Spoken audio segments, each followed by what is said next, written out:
अस्सलाम वालेकुम students. ADP zoology third semester subject है जी हमारा एनिमल डाइवर्सिटी। और टॉपिक है जी आज का हमारा फाइलम नाइडेरिया या फाइलम सैलिंट्रेटा। फाइलम नाइडेरिया या फाइलम सैलिंट्रेटा। तो अगर हम फाइलम नाइडेरिया या सैलिंट्रेटा को देखें तो ये है क्या। तो कहता है the name Cnidaria comes from the Greek word knidos which mean stinging nettle. कहता है जी ये जो नाइडेरिया वर्ड है ये एक यूनानी ज़ुबान के लफ्ज़ है जिसका मतलब होता है स्टिंगिंग नेटल यानी डंग मारती हुई चीज़।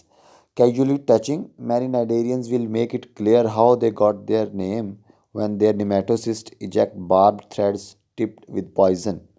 कहता है अगर आप गलती से कहीं पर किसी नेमेटोसिस्ट को हाथ लगा लेंगे ना तो आपको आइडिया हो जाएगा।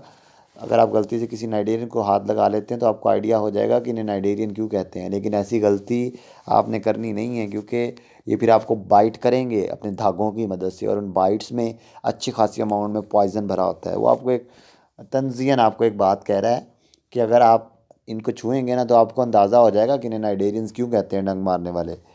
Many thousands of Nigerian species live in the world's ocean, from the tropicals to the poles, from the surface to the bottom। कहता है जी कई हज़ार स्पीशीज़ हैं जी नाइडेरियंस की, ट्रॉपिक से पोल्स तक, अर्थ के ट्रॉपिक सरफेस से पोल्स तक, सरफेस से लेके बॉटम तक। सम इवन ब्रो। कहता है जी कुछ ज़मीन के अंदर भी आपको मिलती हैं। Smaller number of species are found in river and fresh water lakes. कुछ ऐसी हैं जो आपको फ्रेश वाटर लेक्स में मिलेंगी। The Cnidarian include over 9,000 species are mostly marine and are important in coral reef formation। कहता है इसकी कोई तकरीबन 9,000 स्पीशीज़ हैं और इनमें से कई स्पीशीज़ ऐसे हैं जो समुंदर में चट्टानें बनाने में रोल प्ले करते हैं। समुंदर के अंदर जो चट्टानें होती हैं उन्हें कहते हैं coral reefs.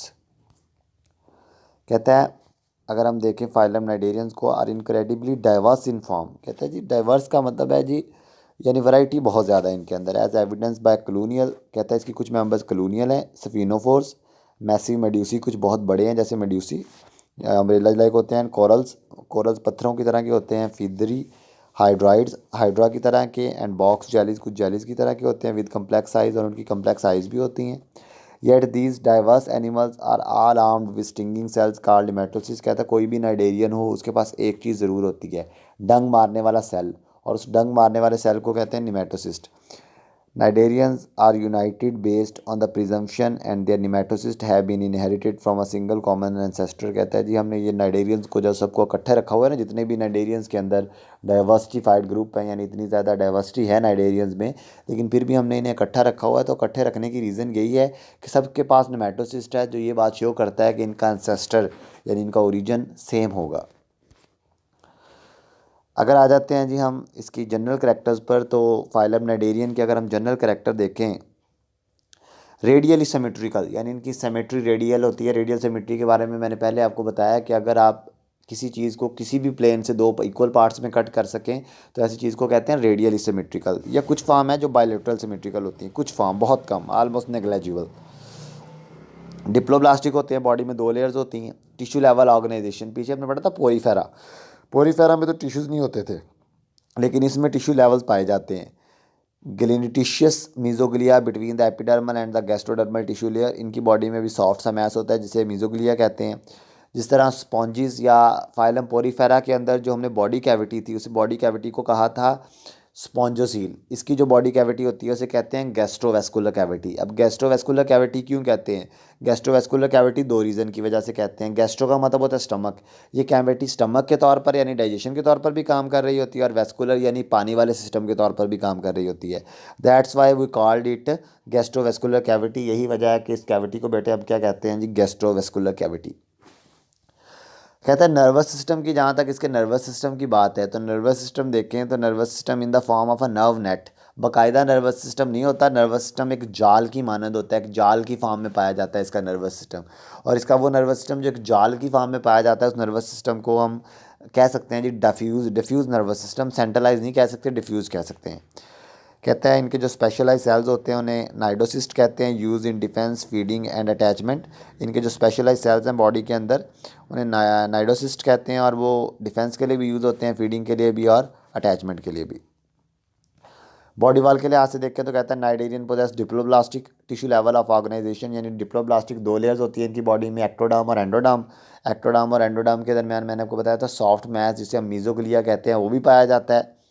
Tissue level organisation होती है, इनके अंदर टिश्यूज़ पाए जाते हैं। Cell organize into tissues and that carry out specific function, कहता है सेल्स आपस में सिमिलर फंक्शन रखने वाले सेल्स इकट्ठे होकर टिश्यूज़ बनाते हैं। And all cells are derived from embryological layer, और कहते हैं जितने भी सेल्स हैं वो एम्ब्रियोलॉजिकल लेयर से ही बनते हैं। एम्ब्रियोलॉजिकल लेयर यहीं पर बात कर रहा है एक्टोडर्म और एंडोडर्म की। The ectoderm of the embryo gives rise to an outer layer of the wall, कहता है एक्टोडर्म बाहर वाली लेयर बनाती है जिसे एपिडर्मिस कहते हैं। And the inner layer of the body called the gastrodermis is drive from the endoderm, क्योंकि हमने कहा था ये डिप्लोब्लास्टिक है। डिप्लोब्लास्टिक का मतलब है इनकी बॉडी में दो लेयर्स होती हैं, ठीक है, एक्टोडर्म और एंडोडर्म। एक्टोडर्म फ्यूचर में क्या बना देती है, इसकी एपिडर्मस, और जो एंडोडर्म है वो फ्यूचर में इसके अंदर वाली लेयर बना देती है, उस अंदर वाली लेयर को कहते हैं गैस्ट्रोडर्मिस। यहाँ पर अगर हम देख लें तो बॉडी की जो आउटर लेयर होती है वो एक्टोडर्म है, जो इनर लेयर है वो एंडोडर्म है। एंडोडर्म बाद में गट में यानी इसके डाइजेस्टिव सिस्टम भी बना देती है, और दरमियान में जो सॉफ्ट मैस होता है उसे कहते हैं जी मीजोग्लिया।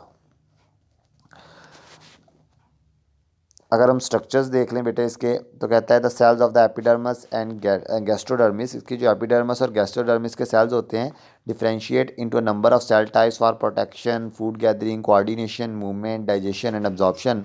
कहता है अगर हम देखें तो इसकी बॉडी में दो ही लेयर थी, एक्टोडर्म और एंडोडर्म। एक्टोडर्म ने बना दी थी एपिडर्मस और एंडोडर्म ने बना दी थी गैस्ट्रोडर्मिस। अब एपिडर्मस के कई सेल्स और गैस्ट्रोडर्मिस के कई सेल्स अपने अपने फंक्शन के लिहाज से स्पेशलाइज होते हैं। वो फंक्शंस क्या होते हैं, वो फंक्शंस होते हैं जी protection, food gathering, coordination, movement, digestion and absorption. Between the epidermis and gastrodermis there is a jelly like layer called mesoglea। मैंने पहले भी बताया कि एपिडर्मिस और गैस्ट्रोडर्मिस के दरमियान एक जाली की तरह का लिक्विड पाया जाता है जिसे क्या कहते हैं, mesoglea. Cells are present in the middle layer of some cnidarians but they have their origin in the other the epidermis और द गैस्ट्रोडर्मिस। कहता है जी सेल्स आर आल्सो प्रेजेंट, कुछ सेल्स मिडल लेयर में भी होते हैं मीजोग्लिया में, लेकिन वो किसने बनाए होते हैं, उन्हें या तो एपिडर्मिस ने बनाया होता है या किसने बनाया होता है, गैस्ट्रोडर्मिस ने।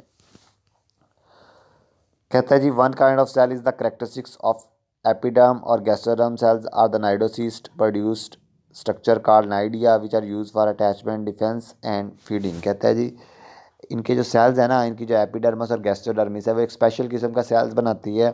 उन स्पेशल किस्म के सेल्स को कहते हैं नाइडोसाइट्स, जो कई कामों में यूज़ होते हैं जैसे अटैचमेंट, डिफेंस एंड फीडिंग। अच्छा जी, ये नाइडिया या नाइडोसिस जिनको कह रहा है, इनको हमने शॉर्ट फॉर्म में इनको या आप बेटर वर्ड में निमेटोसिस के नेम से जानते हैं, यानी स्टिंगिंग सेल। अब वो एक बात कर रहा है कि इनकी बॉडी में जो भी करेक्टर्स हों, एक चीज़ लाजमी होती है वो है जिनके स्टिंगिंग सेल्स। अब वो उन स्टिंगिंग सेल्स को यहाँ पे नाइडोसाइट्स कह रहा है, जिन्हें हम दूसरे वर्ड्स में निमेटोसिस्ट कहते हैं। अब वो स्ट्रक्चर बताने लगा है आपको कि एक नाइडोसाइट्स या एक निमेटोसिस्ट होता कैसा है। तो नाइडिया इज़ कहता है उसके अंदर सबसे पहले cnidia is fluid filled intracellular capsule enclosing a coiled hollow thread, a lid like operculum cap, the capsule at one end. The nidocyte usually has a modified cilium called nidocoel। अगर मैं ज़रा इसको